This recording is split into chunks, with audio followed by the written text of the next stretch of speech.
Been together so long we can't pretend. Remember the way we used to move, dance all night like young lovers do. Your heart is changing. Now we don't dance like we used to.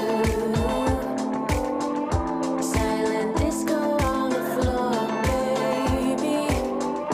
Mr. DJ, he'll get me through. When the beat's gone, you can't save me, baby.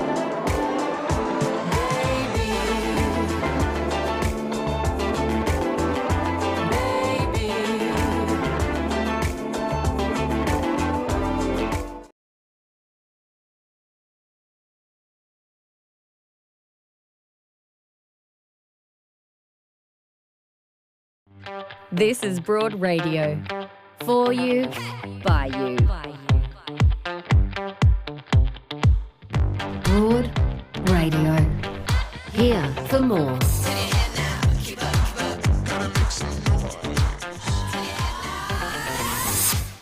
Oh, good morning. Welcome to Broad Radio. I'm Jo Stanley, and I'm thrilled today that my co-host is Shelley Ware. Hi, Shell. Hi, good to be here. I just love you. And you always look so gorgeous. I have to warn you, darling, buckle up. My memory this week, I don't know why. Well, I have theories as to why, but my memory has taken a very bad dip. Has it? That's okay. I'm used to that. I dip up and down too. I don't know whether it's post-COVID perhaps or menopause maybe, or I just have a lot going on, like our brains are full, right? So I just feel like words that I used to know have been shoved to the back of the filing cabinet in my brain. I know that feeling well. So this is what I'm doing now. I'm just surrendering it to the fact that I don't remember the word that I wanted to use. And I'm just going to leave it up to the people I'm talking to fill it in, right? Yeah. Okay. It's one of my things that I do too. And then I worry that I'm getting Alzheimer's, and then I unworry that I'm getting Alzheimer's because I have friends like you who tell me they've also having the same problem. So if I'm looking for a word, I'm just going to say, you know what I mean. You do the work. That's you right. fill it in. I'm here for you. Thanks, darling. Buckle up. We're all the same, I think. It's such a beautiful show today, and we're really excited to bring it to you. We have joining us winner of the Victorian Prize for Literature, author of Black and Blue, a memoir of racism and resilience, Veronica Gorrie is joining us. Beautiful story, incredible book. Very much looking forward to speaking with Veronica Gory. Multimedia entrepreneur, author and disruptor Lisa Messenger is joining us all the way from Austin, Texas, if you don't mind. Oh, lucky ducky. Don't you love the internet?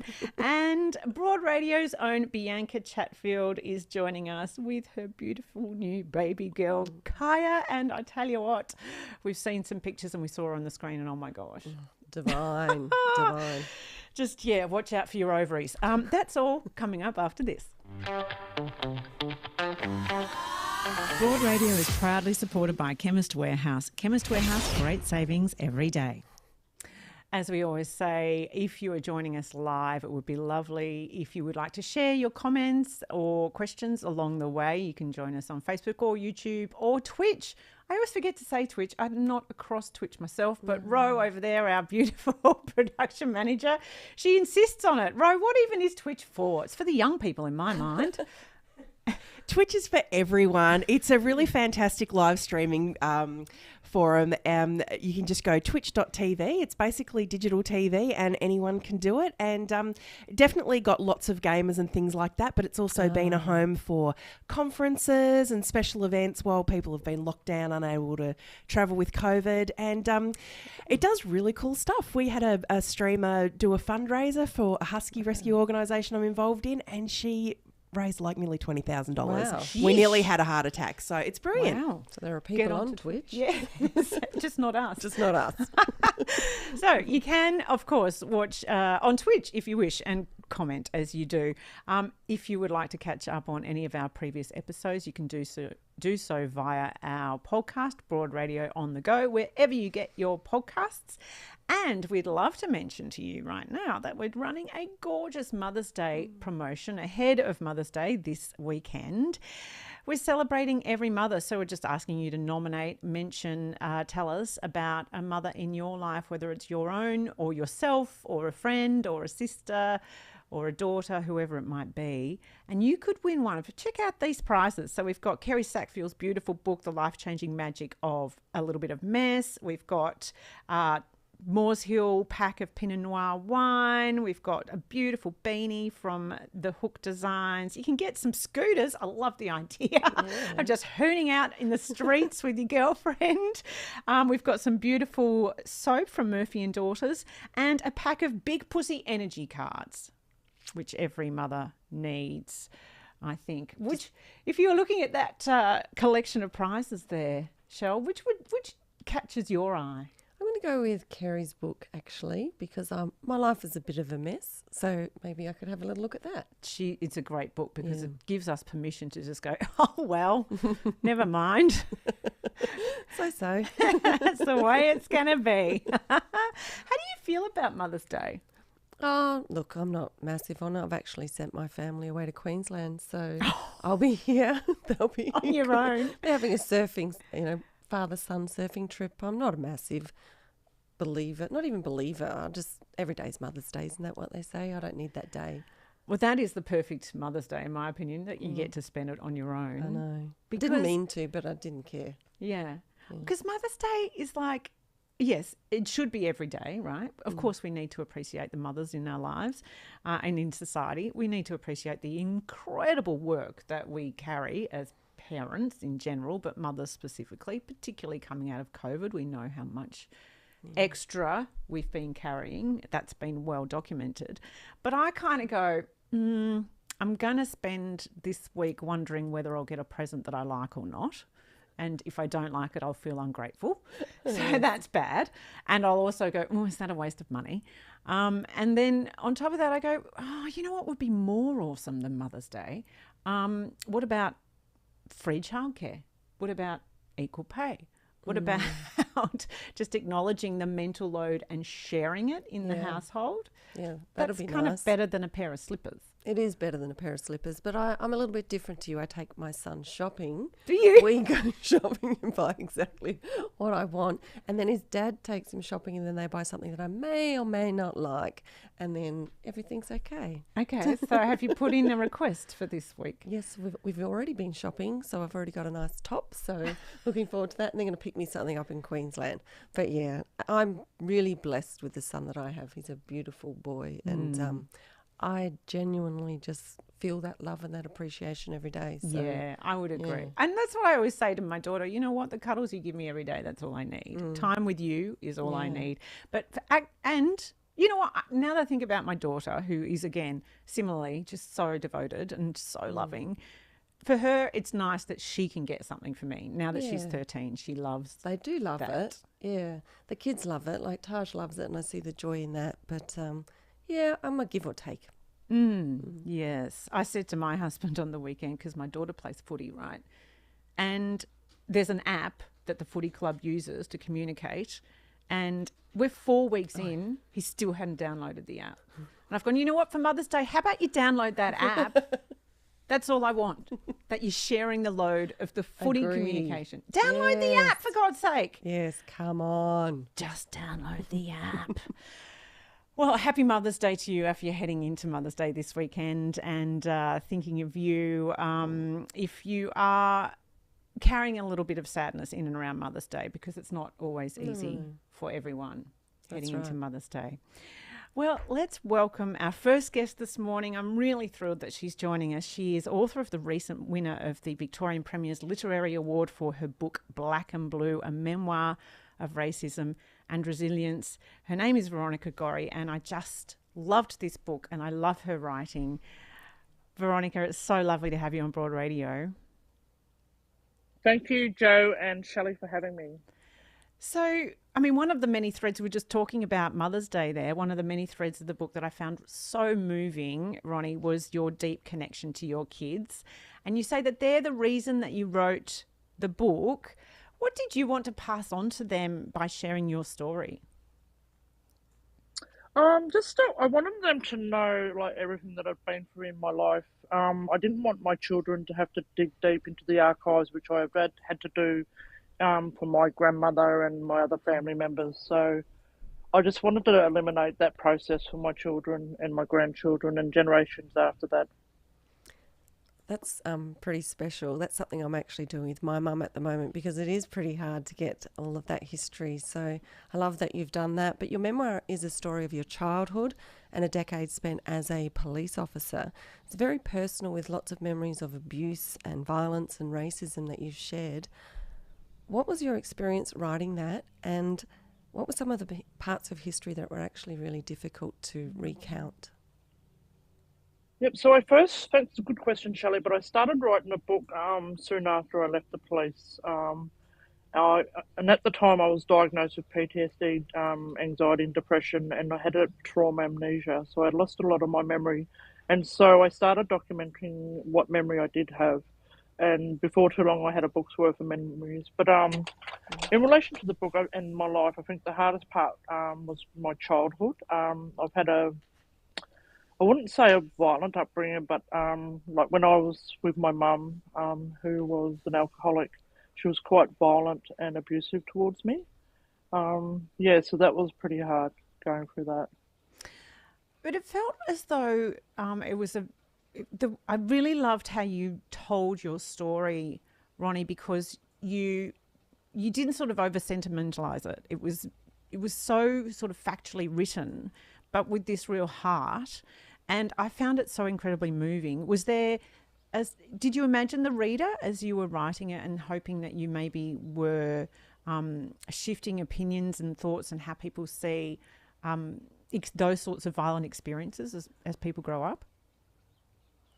Yeah, I mean, it's quite a heavy read, so I had to be mindful of how I wrote it, and I had to picture the reader, and I wanted them to feel like as if I was sitting beside them having a yarn with them, because the way I write is the way I speak, and I know there's heavy bits, and I hope people are taking care when they read it.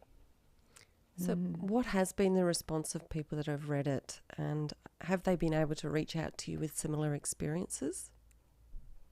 Yeah, so a lot of so the first part of my book is black, and then the second part is blue. So the black part is me growing up as an Aboriginal girl on country, and then moving around parts of Australia. But and all my experiences. So a lot of Aboriginal people will resonate with parts of that section of the book.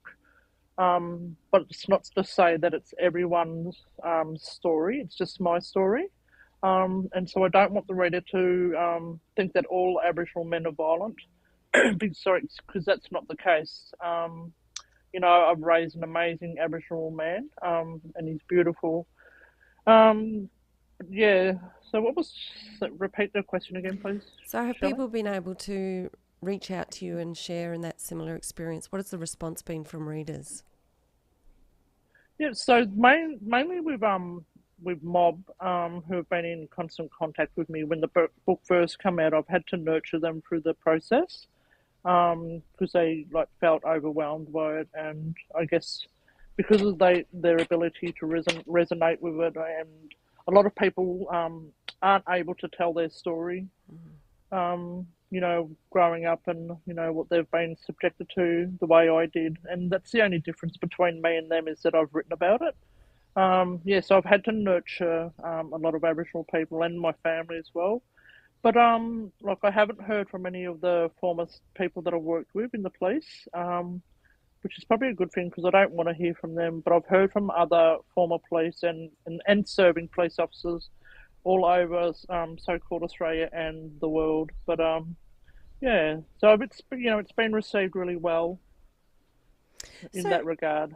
I mean, a large part of your story is your time in the police force as a police officer. Can you share what that was like for you? It was horrendous. So on a daily basis, I was subjected to racism, bullying, misogynistic behaviours by let's face it, it's a predominantly white male institution. And if you're a black person or if you're a female, and I was minority in several aspects. So I was an Aboriginal person, I was a female, and I was a single parent. So, to work in a very racist institution was very difficult. But I turned up every day, and part of my strategy of getting to work every day was turning up 1 hour early, because if I didn't, I'd spend that next hour making up excuses as to, why I shouldn't go to work.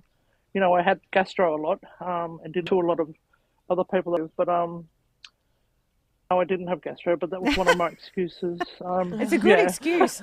It's been one of my go-tos in life as well. No one questions gastro. Highly contagious. Highly contagious. Yeah. Bless your heart, Ronnie. Now, my dad was actually the first Aboriginal police officer in Australia, and he had a lot of racism that did play a role in his work, but he also had some very fond memories of working in the police force. But the reason he left was because he knew that he couldn't help Aboriginal people. The system wasn't set up to, I guess, help Aboriginal people the best way in which he wanted to. So that was one of the major contributors to why he left. Where do you think the police force can learn from your experience, and has there been a conversation with them about it? There hasn't been a conversation with Queensland Police per se, but there has been with other police services across this country about that, and other, not just police. I just want the listeners and the viewers to know that a lot of workplaces are culturally unsafe for Aboriginal people, and not just Aboriginal people, people of colour, if you're black or brown, or if you are from the LGBTQI plus community. It's not an inclusive workplace, and it's culturally not safe for us. With your father, Shelley, that's amazing. And it's a shame that we as blackfellas, we're like always the first one to finish high school, the first one to enter university in our families. It's sad. But I think the police wasn't designed for Aboriginal people and Torres Strait Islanders. It's designed by white people for the white people. But you say, Ronnie, that you don't think that Aboriginal people should be police officers, and I don't expect you to actually answer this question necessarily. Like, I don't think you can solve this problem, but I'm interested in your opinion. How can we solve the racism within the police force if then we don't have people from all different cultures as police officers? Yes, so they have workplace strategies where they try to employ people from all ethnic backgrounds. But once we're employed, and we know it's just a tactic, just to, them meeting their target. We know that once we're in there, we're not wanted. We're outnumbered, and you'll find within pretty much all spaces across the, not just police, but you'll find minority people tend to flock together. We don't feel a part of that workspace. There was a lot of days I turned up to work and not one person would say hello to me, or even include me in any conversation that was had within the police station. I recall they were talking about a work barbecue at after work barbecue on the weekend with all the police and their families, and I turned up with my ex now and my youngest daughter, and at the no one spoke to us at the barbecue. I was so embarrassed and very, very hurt because I'd been subjected to that over the years, but I just felt really hurt that my child was had to experience that as well. Now, you speak of intergenerational trauma for our people. Excuse me. Welcome the little frog that joined us now, Ronnie. But you speak of this intergenerational trauma and the devastating effects, and a lot of that has been about past government policies and how they still affect us to this day. But the systemic racism that you've faced and what does affect us every single day, for people listening, how can they be a part of that change? I think us black fellas, or like I'm allowed to say white fellas aren't, but us black fellas calling for change and treaty and to be included and to have a table for so long now that we're not being heard. It was only in 1967 that we were allowed to vote. And the traumas that my people were subjected to has a deep impact on generations after that. And like I'm still feeling the trauma from my grandmother being stolen and my father being stolen. So what we need is allies, and I think we're on the right track there. We've got allies that support us, that turn up and help us, when we have our rallies and all that. So, yeah, so I do see hope that, things will start to change.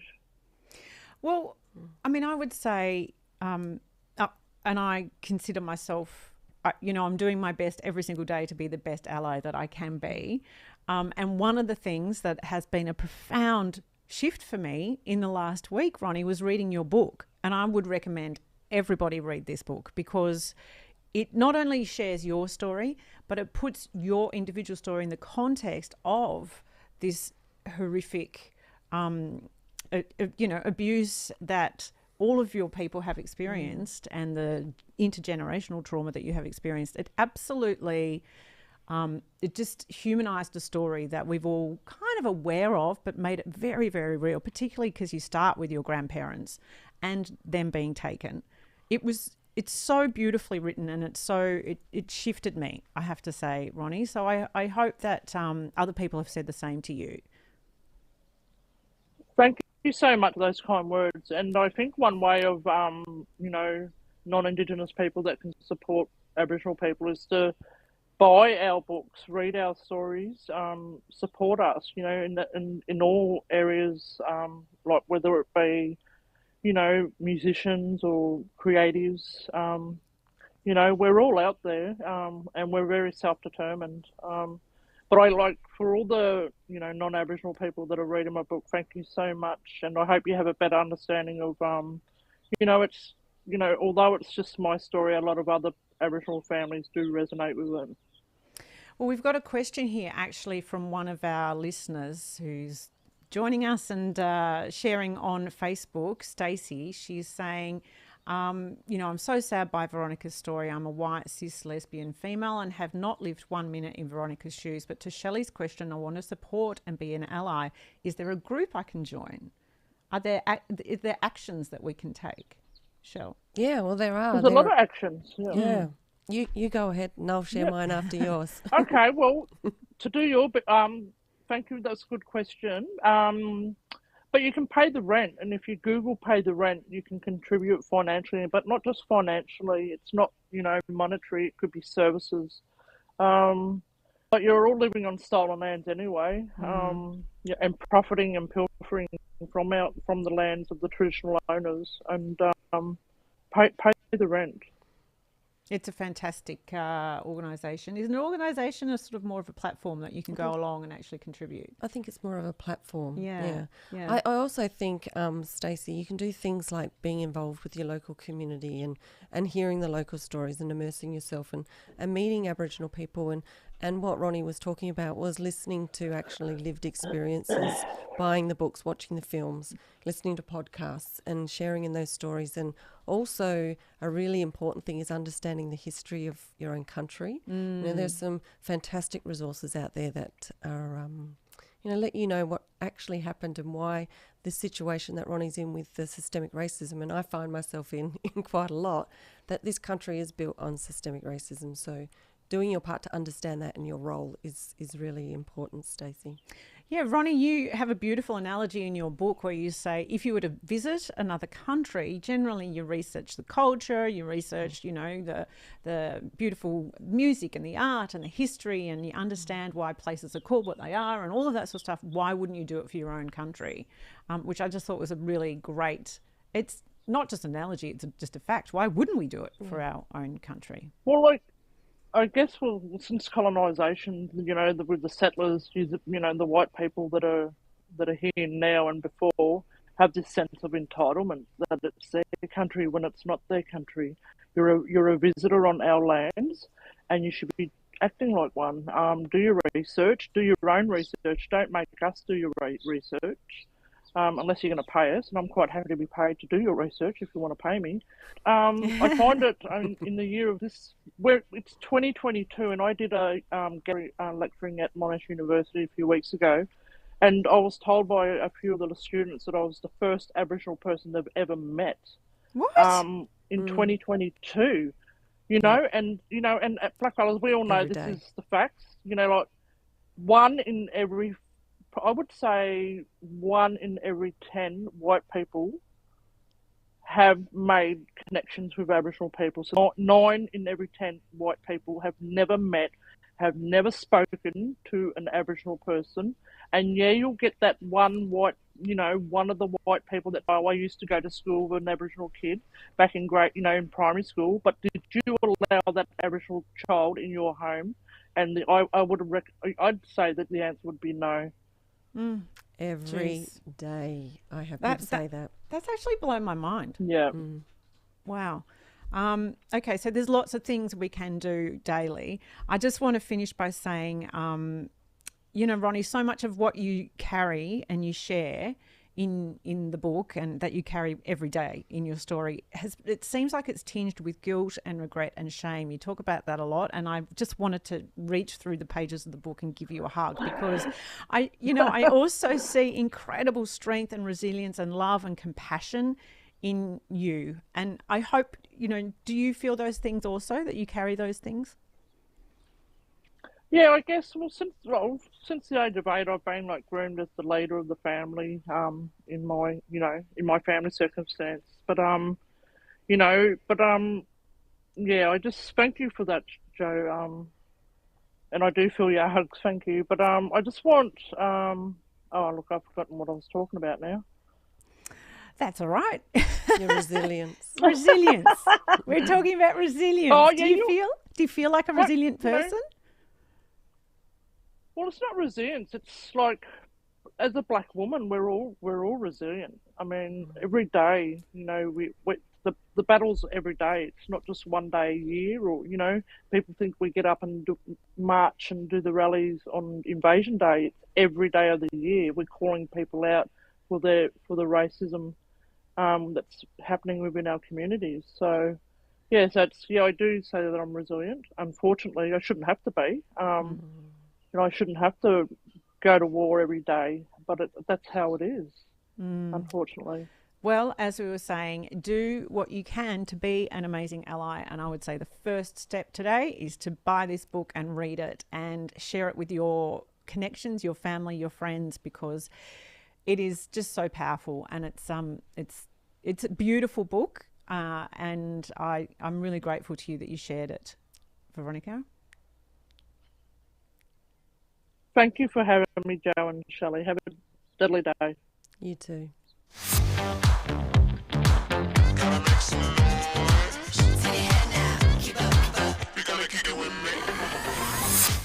Well, now, Shelley, we're still talking resilience in a different kind of way.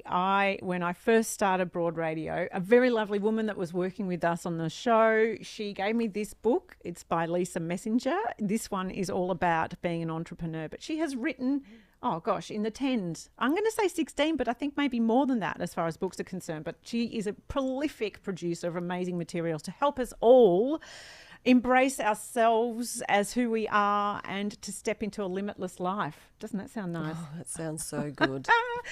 She's an entrepreneur, author, disruptor, and she's joining us from Austin, Texas. Hi there, Lisa. Hi, beautiful ladies. I was just so inspired. I was lucky enough to watch you and Veronica before I came on, and I was just so touched by that story. And I was honestly I'm surprised I'm even on here, because I was like, oh my gosh, those statistics around 9 in 10 people, that was quite mind blowing. So that is a hard and beautiful act to follow. So thank you for having me. Oh, don't talk yourself down. I've got to say that I've wanted to connect with you personally for a very long time, because this book has really changed my life. I've returned to it as a startup founder repeatedly. You talk a lot in here about the fact that you're going to be scared, right? And I'm scared a lot. And I want to ask you, I suppose, for those who are too fearful to start following a dream that they might have deep in their heart, where do we start? Thank you. And thanks, Joe. This is my Crazily enough, this is my 21st year in business. I realize I've got sun on my face now since we dialed in before. I'm like sitting on my floor in Austin in the startup house. So 21 years in, I am starting again, right? Like we are planning a massive build out in the US. And so I think what's really important to remember is that at any given time, any one of us is starting something and doing something for the first time ever. So, you just need to dig deep and, read avidly, listen to podcasts, follow you guys, and then find your own way, I think. And I think resilience is a learned trait, and I think it's largely learned by failing a lot. And I fail all day, every day, and somehow along the way, I've garnered this resilience, and I'm just starting, and I'm challenging and pushing myself every single day. Now, Lisa, you say absolutely anything is possible. What do you base that on?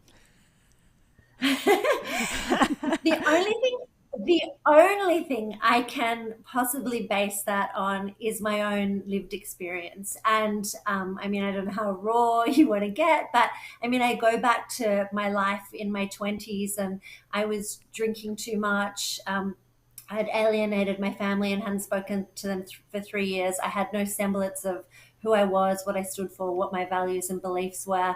And, my life was pretty much a train wreck. And when I actually became courageous enough to dig in and find out what was holding me back, why I was self-sabotaging, using alcohol as a crutch and a whole lot of other things, the world and the kind of serendipity and the synchronicity and everything that happened was truly unbelievable. And the doors that have opened for me since have just blown my mind. And that isn't because I'm anything special at all. It's just because I chose to kind of have a dream and believe in myself. And I've just stepped into like bigger and better and more amazing iterations every single day. So I truly believe if we're courageous enough to, stand up for what we believe in, find our voice, work out why we're self-sabotaging, then I truly believe anything is possible. Do you hear from women day in and day out similar stories about how they had to address why they were self-sabotaging? And if so, is it a similar theme? Why are we our own worst enemies? Yeah, it's such a great question or commentary, and it's so unfortunate. And whether I'm hearing from people across social media, which is beautiful in terms of it's a real-time feedback loop, or I'm standing on a stage, or I'm chatting to someone in the street, or whatever it is, I feel like there is unfortunately a common theme around lack of confidence or self-esteem. And we need that kind of external validation before we'll actually believe in it ourselves. And unfortunately, I think it is a continuous theme. But I just keep bringing people back to, no one is better than you. We are all really equal. We should be able to be equal. And hopefully, listening to Veronica in 2022, hopefully, if nothing else, we are starting to finally step into that phase where, the playing field is somewhat being leveled. People are becoming more aware. And so, I think if people can overcome their own sort of demons or internal whatever's going on and really step into their truth, then again, anything is possible. I do a lot of that. Sorry. So I have a frog that is Someone really... get this woman a glass of water. I have one, but I'm a little far away. Just from Texas water, beautiful. So so sorry. So I do a lot of public speaking, a lot of emceeing, and that's one of the things that I do just before I start. If I start to get a little bit overwhelmed, I actually say to myself, they are no better than me. We are equal, and I'm just here to do my job, and then I get on with my job. But you had to overcome your fear of public speaking. How did you do that? Massively. Thank you. It is such a good question. So, this is the other thing. I wrote my first book in 2004, and it was called Happiness Is. And the reason I wrote that at the time was I was searching so desperately for what happiness was. It eluded me, that I went around Australia asking people what happiness meant to them. Now, as a result of that book doing quite well, which I hadn't foreseen, I had to get onto stage and speak in front of a lot of people. And I was meant to be speaking in Brisbane, Melbourne, and Sydney. And I remember I did Brisbane. And then I was so shockingly bad that for my own speaking gigs, they got someone else to take over in Melbourne and Sydney. It was horrendous. And coming back to the theme of anything's possible, I mean, I've now shared a stage with Sir Richard Branson 5 times. I've spoken in front of 7,000 plus people. I'm on stage a lot these days. Now, the reason that I'm able to do it, and I think forget everything I'm talking about, my story is my story, listen to the similarities, not the differences, is because I consciously chose to do it my way. So a lot of people, and I don't know if this is the case for you, kind of learn something by rote. They have amazing PowerPoint slides. And I was like, as soon as I did that, I came out of my body and I got completely discombobulated, forgot what I was meant to be talking about, wasn't connected with the audience. And so contrary to what speakers should do, I actually meditate before I go on stage to deep house music. I clear my brain, I feel into it, I get on stage and I just connect. And that's how I do it. And for a lot of people, that would be scary. They'd be like, oh my God, what do you mean you don't learn it? But I know my story well enough now, and that's what works for me. And so I think for anyone, don't do what society dictates or society says you should, rather find your own way. I think that's the most important thing. And I think too, when you say you know your own story, you know your purpose, you know your why, right? Which underpins everything, obviously. And you talk a lot about that. Yes. So, but my question is this, and I speak a lot with women who are sort of 40s and up, who are feeling a little bit lost. You think that you're coming into... Yes. Oh, yeah. She's going to get rid of that shadow. This is a woman who understands how to present well on the screen. She's just gone, I'm in the dark here. I love it. Do your own way. That's right. No, I love it, Lisa. Thank you. That's going to help us a lot later when we're editing some highlight clips with you. Thank you. So, Lisa, I speak a lot with women who are sort of in their 40s and up who are feeling a little bit lost because maybe they've been in jobs that they've hated for a very long time and they don't want to be doing it anymore, but they don't know what else to do. Or their kids have grown up and they've moved out, or they're being pushed out of a job and they're kind of going, well, what am I going to do for the next 40 years? And they don't know how to find their why or their purpose. How do we do this if we're feeling like, actually, why even am I here?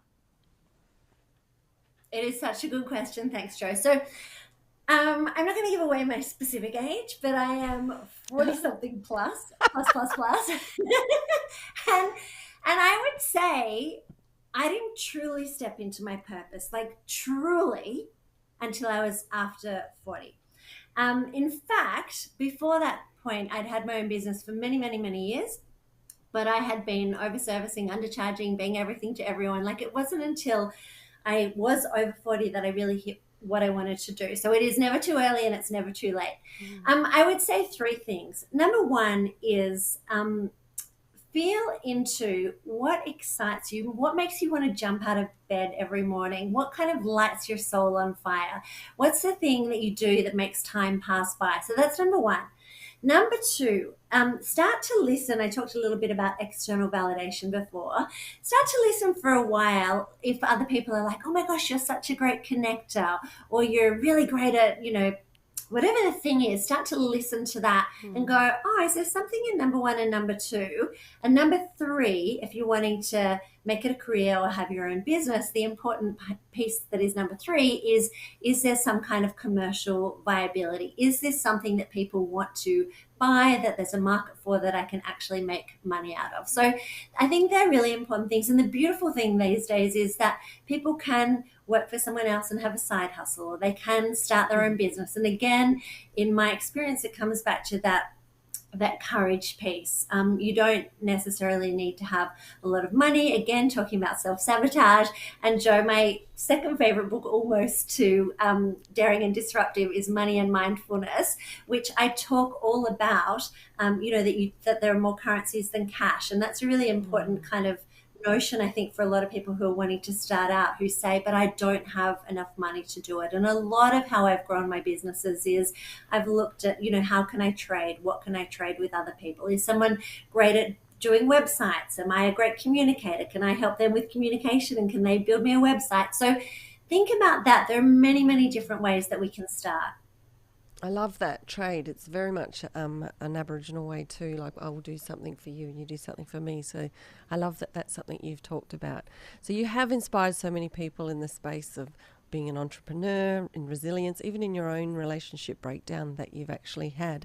Does that come with a bit of pressure for you? And do you have that expectation of always having to be well put together in your vulnerability?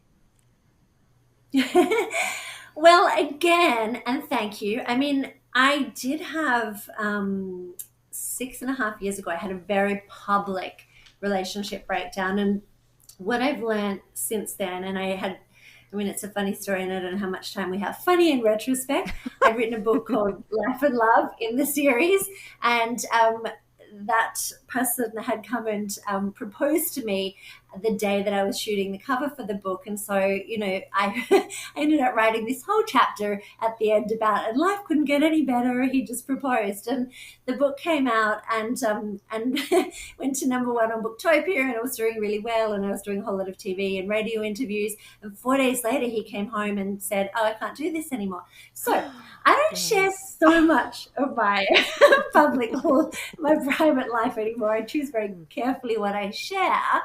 But what I would say is this, for people watching, I just jumped up and closed the curtain. I just talked to you about how I do it on stage.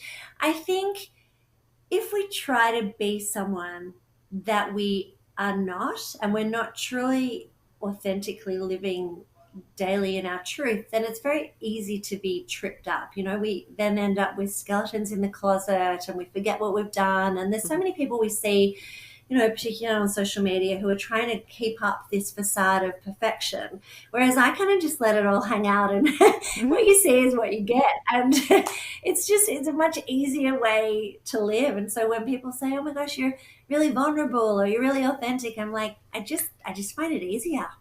Yes, that's always been, I always say, particularly with Broad Radio when we started this, and it's been kind of, we're feeling our way with the technology, and we're doing it 18 months now. So, and Ro over there, she's amazing. She's running the show like a tight ship. But I always say, if it falls over in my favour, my brand is to be completely flawed, because I don't really care. What are you going to do? Yeah, and that's it. And well done. Kudos to you, ladies, because it's an amazing, effort. And the thing about it is, I have found when you allow people to see your frailties and something happens, I feel like people fall in love with you even more, because it humanizes you and it makes you raw and real and relatable and attainable. And suddenly you're not just, these fabulous women running Broad Radio and you've got it all together. Suddenly people are like, "Oh my gosh, they're just beautiful humans and they're just like me." So it's great when things fall apart if you're comfortable with it. You're like, I'm very comfortable. We're very comfortable with that. And if anybody had any doubts about whether you're a real person, Lisa, all they need to have seen is you in Lismore after the floods, which was all over your social media. And I mean, you talk about resilience a lot, and I imagine you saw some extraordinary resilience there when you were walking around and, helping with the relief effort and getting people's stories out. Did you learn anything that you perhaps hadn't learnt before about resilience when you saw those communities? So much. So for anyone who doesn't know, just to contextualize it, I was living up in Bangalore near Byron Bay. I bought a house there 11 years ago, and we moved up during the pandemic. And so I was there when the floods happened, and I was watching it on television, and I was actually staying with my mum that night because my own house had flooded. And I said to Mum, oh my God, I can't stand it anymore. And if anyone goes back and looks through my social media, they'll see pretty much exactly how my business and my life and anything I'm passionate about rolls out. I just went into the spare room, jumped on Instagram and said something like, oh my God, I can't stand it anymore. I'm going to find a solution. That night I contacted a friend of mine, and we got in touch with the person who runs Newry Bar Hall, so a local hall. And we said, look, can we have the hall to take donations? And the next morning by 10 a.m. and again on my Instagram, like, it's insane how much people want to help when you lead and you just find a way to do things. I had at least 200 volunteers in that hall, like, giving us stuff. And my mum walked in and she was like, oh my gosh, you don't muck about. But the beautiful thing about that was, and it's well documented now, it took sort of the SAS and the army and the people who were meant to be tasked with doing these things at least 9 days to get on the ground. And so I was actually communicating with a lot of the local charities, and they were saying, we've just set up an evacuation centre at Alstonville. We need 80 mattresses, we need 80 pillows. So they were directing me, and I was then able to direct this like amassed set of volunteers. I mean, so I was in there for nearly 2 weeks, and I'd say we had at least 1,000 cars a day in and 1,000 cars a day out. And somehow I just started running this whole operation. So what I learned was many things. The power of community, like at a grassroots level, is phenomenal, number one. And number two is that I have, again, this is coming back to the anything's possible thing. I have zero experience in, crisis management or flood relief. But when you're passionate about something, as Veronica was in a different way, your previous guest, it is extraordinary how much we can step up and lead and amass change. So for anyone watching or listening, never underestimate the power of your voice if you're passionate about something. Amazing. Lisa, it's been awesome to have you. Before we go, we have to just mention that you are running a business masterclass. I believe it's a 6-week. Oh, no, you tell me. Yes, that is correct. It's called Startup Smart. Very quickly, tell us how people can get involved in that. Oh, you are too divine. I always feel so bad. I'm always thinking, just having a lovely chat and I want to be here in service. And then I'm like, oh, the promotion. So I just put out a book, which you just kindly showed, called Startup to Scale Up, which is pretty much an amalgamation of my almost 21 years in business for anyone wanting to just start a business. And in conjunction with that, we are launching a masterclass. So it's the first time that I've run a 6-week business program. A lot of people very kindly have asked if I'll mentor them over the years. And so this is something we've put together where people can join and follow along. So yeah, people jump onto collectivehub.com, they can register for that. And yeah, it kicks off in a few weeks. But thank you. Oh, look, I'm getting on board. Yeah. I need all the help I can get, as does everybody. I think that's one of the lessons. You just got to be willing to ask for help. Lisa Messenger, it's just been a divine conversation with you. Thank you. Thank you, you beautiful women. I am so privileged to be on here and I loved every minute of it. So thank you so much and I wish you all the best with everything. It's amazing what you're doing. Oh, thanks, love, and all the best in Austin, Texas. Amazing. Yes. In your arena, there's only one race to win. Your own. You never stop, never quit, never look back. You push and test your limits until there are none left. Fuel your performance with INC Dynamic Way to keep you going. Broad Radio. Talking inspo we love, info we need, and sharing more of us. Watch and listen live every Tuesday 9 a.m. Australian Eastern Daylight Savings Time at broadradio.com.au or find us on Facebook, Twitter, YouTube and LinkedIn at Broad Radio Oz. Talk to us live. Call on 1300 8 Broad. Catch up on demand anytime, anywhere, every time, everywhere. On the train, we'll be here. 2 a.m. existential crisis, we've got you covered. Broad Radio. Here for more. Shelley, I've committed one of my cardinal sins, and that is keeping the mother of a baby waiting. You should never do this, but we're so thrilled she's joining us. Broad Radio's own Bianca Chatfield. Mother's Day is this Sunday, and she is our newest mum on Broad Radio. Hi there, B.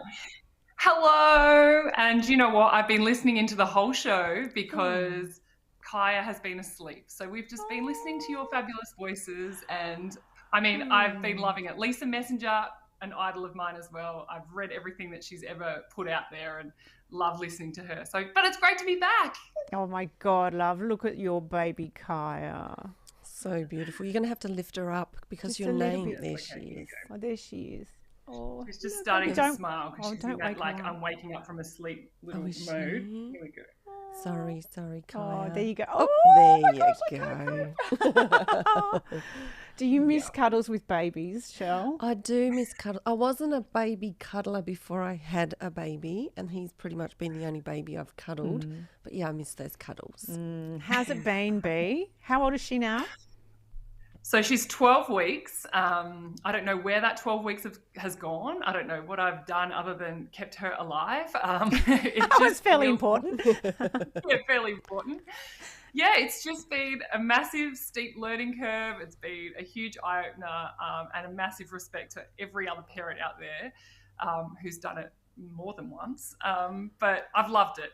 Mark and I, my partner, we've just absolutely loved it and had many tough times, no doubt. But we're starting to get into that phase where, I don't know, I don't want to say it, but she's starting to get into a little bit of a routine. But what every parent tells you is it changes all the time. So I think we're just in the moment appreciating we're getting a little bit of sleep right now. Oh, nice. So you're getting some sleep. She wouldn't be sleeping through yet. Is she 4 hours? No, she's not sleeping through yet. But for me, getting sleep is just at least more than a couple of hours in a chunk. So we're up at about around about 2 a.m. For an hour, and then I put her back down, and she's pretty good at going back down now to sleep. So yeah, it's been great. I've loved it. But and I was surprised I had a girl. I thought I was having a boy the whole time. And Why? my partner Mark knew. He found out. And I didn't. And so we just played this game the whole pregnancy, and I was sure he'd given it away a million times that it was a boy. And even when she was born, the doctor, kept saying to me, "Oh, have a look what it is." And I'm like, "Nah, I already know, it doesn't matter. Like the cord's covering, I can't even see." And then I was like, "Oh, it's a little girl." So I was very shocked to have a little girl. Is it annoying to have other parents give you advice? Look, it is probably overwhelming. I reckon that's how I would explain it. I definitely have parents that great friends of mine that I go to and ask for advice. But it's just, I don't think people can help it. Everyone just wants to give you their little bit or their little secret that worked for them because it, really saved them in moments that they needed it. So I kind of understand now, but I've been very conscious. Anyone who's had a baby after me and who's asked me anything, I'm like, I'm not here to give advice. I don't want to give advice. I don't know what I'm doing. But yeah, it is just very overwhelming. It is. I had some advice from some people that led me to a paediatrician to ask questions about my son's development, bless their advice. But he basically said to me, what works in your house is fine. Don't even be bothered by what happens with other people and their advice and what they did. If it works in your home, you keep doing it. So that's pretty much how my son was raised. What works. And, even social media, when you're feeding in the middle of the night, I'm, of course, scrolling through Instagram and all the accounts that flash up as, accounts you should follow are all about babies, are all about sleep consultants. And so I'm constantly reading all this stuff going, Bianca, put it away. If it's working, you don't need to change it. And do you feel, because I was speaking about this actually with a friend the other day, because when I had Willow, so that was 13 years ago, social media was around, but not hugely, right? And, you look back at photos then and we didn't care what we looked like. We didn't care what they were dressed in. It was like, whatever, you're just raising a kid. Whereas now I feel like there's a real culture of sharing these picture perfect baby mother moments on social media. Do you feel a pressure to do this? No, I actually don't.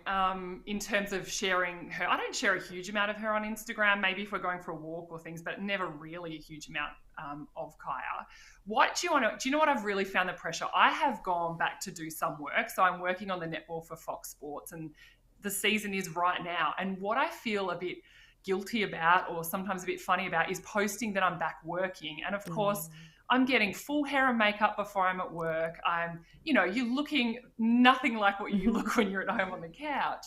And I feel really kind of bad about it because I don't want people to think it's easy or the people to think that I'm just cruising through, because I'm not. But I share those photos because I'm at work and I'm, enjoying doing the netball coverage. So, yeah, that's been a real just complex kind of thought process for me to go through. I'm like, I want to share these photos of me at work, but I also don't want people to think, oh, you're doing it so easy, because everyone comments that on those posts. And I'm like, no, I'm not, but I just love what I do. And I'm, I want to go and do those commentate those games when I can, and then I come home and my life is being a mum, and I love that too.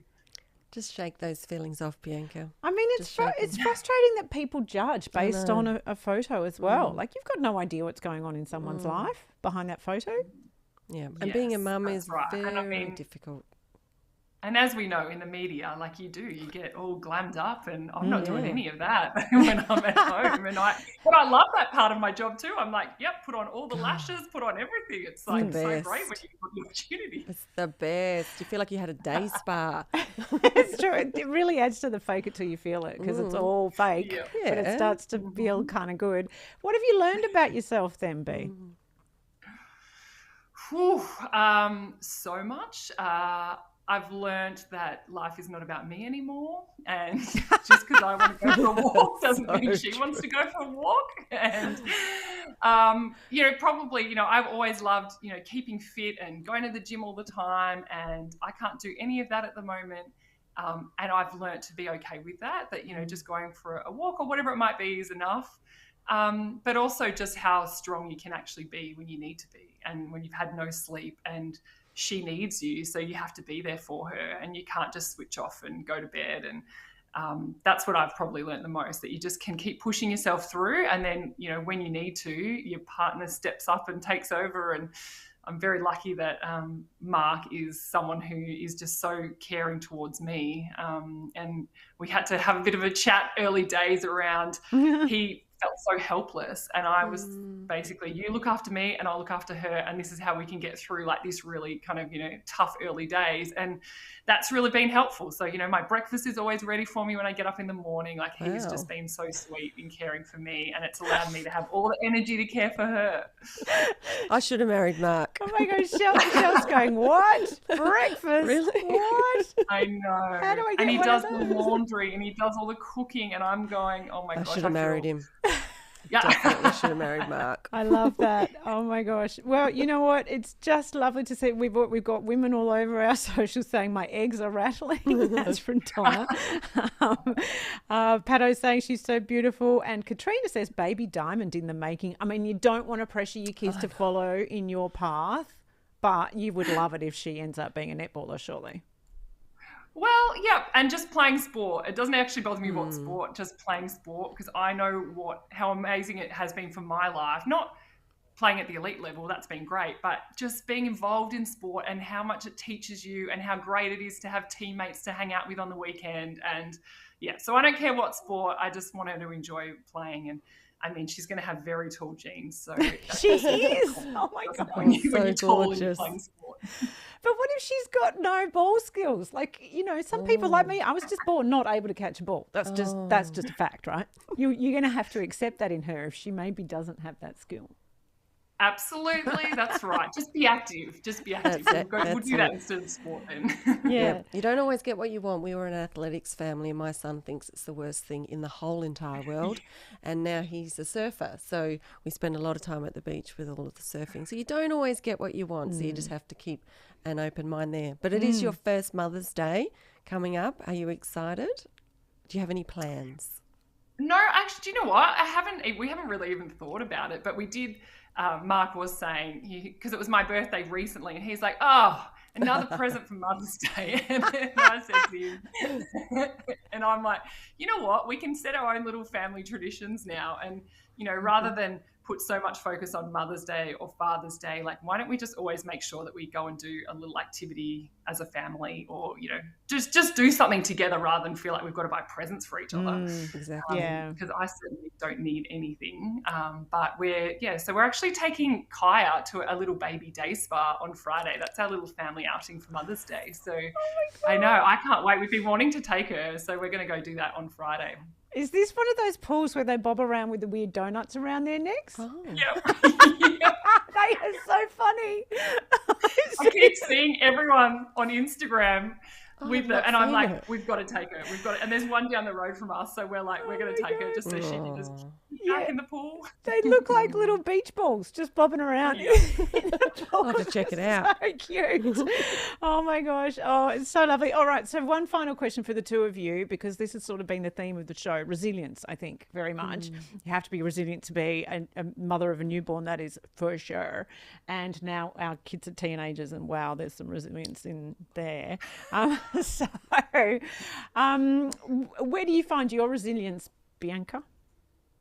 Ooh, I think for me, I can be the most resilient, but only when I know that I have had time for myself at some stage, right? So, and obviously having a newborn, you can't have that. But for me, as long as I've taken some time out, whether it's to listen to my favorite song or anything, I can then dig it deeper to get myself through. And I learned that through sport, and I learned that through now being a mother. You just have to be able to have something for yourself that gives you the energy to then put back into being stronger for whoever needs you, and whether it's, just to get yourself by. So that's been that's been how I find my resilience all the time, is got to do stuff for me first, and then I can give back to other people, or especially to this little one all the time. Yeah, being strong in self is very important. I love that. Well, I get my resilience from my ancestors. Aboriginal people have been through a lot, and I draw from that, and I look at how resilient they were, and I take their strength, and I move forward to make pretty much at a better space for Aboriginal people every day. Oh, Shell, I love having you part of the show. Yeah, I learned beautiful. so much from you, and I feel deeply moved every time we connect. So thank you for that. For me, it's always about just this moment right now, and what can I focus on that actually is positive, like not positive in that toxic positivity sense. It's like, what can I connect with in this moment, whether it's someone I'm with or the sunshine or whatever, or little babies around me. Oh my gosh. I've got to come and give that baby a squeeze. Yes, Unfortunately, we'll have to. I mean, it's COVID time, so maybe I shouldn't come down, but Don't touch the baby. yeah, that's right. You Well, need to be- I had Don't touch COVID the when I baby. was. I had COVID when I was pregnant. I've had all of my immunisations, so I'm like, surely she's got some kind of protection from it. Well, true. That's true. So just before we go, I want to mention one other comment. This is from Donna Stolzenberg, who we know and love very much as she's a regular listener. She's part of our family at Broad Radio, really. She is the founder of National Homeless Collective, and I wanted to mention that they're remembering mothers experiencing homelessness this year. Because, of course, it's hard to celebrate when there's no money for gifts, or you don't have a roof over your head, which is a very, very real situation for many women. So they are helping 90 mums this Mother's Day. So if you can head along to National Homeless Collective, that's a really positive thing you can do to celebrate Mother's Day in a different way. Bianca, thanks so much. We'll see you soon in the flesh, I'm hoping. Absolutely. She's just snoring, so I hope you can't pick that up on the audio. But I love that. thank you, lovelies. It's been Thank great. you so much. Take care. Shell, as always, been gorgeous. Loved And have a wonderful Mother's Day on your own. On my own. It's I the do pick best. them up at 7:00 at night. So Oh, I get perfect. we'll have dinner together, which will be special. It's the best of both worlds. Make sure you head along to our website and enter our wonderful Mother's Day competition, because you could win something from that awesome swag of prizes. And we thank all of the lovely people who have donated those prizes to our show. And we're going to be back next week with more Broad Radio. You have a fantastic week. Until then, we'll see you next Tuesday.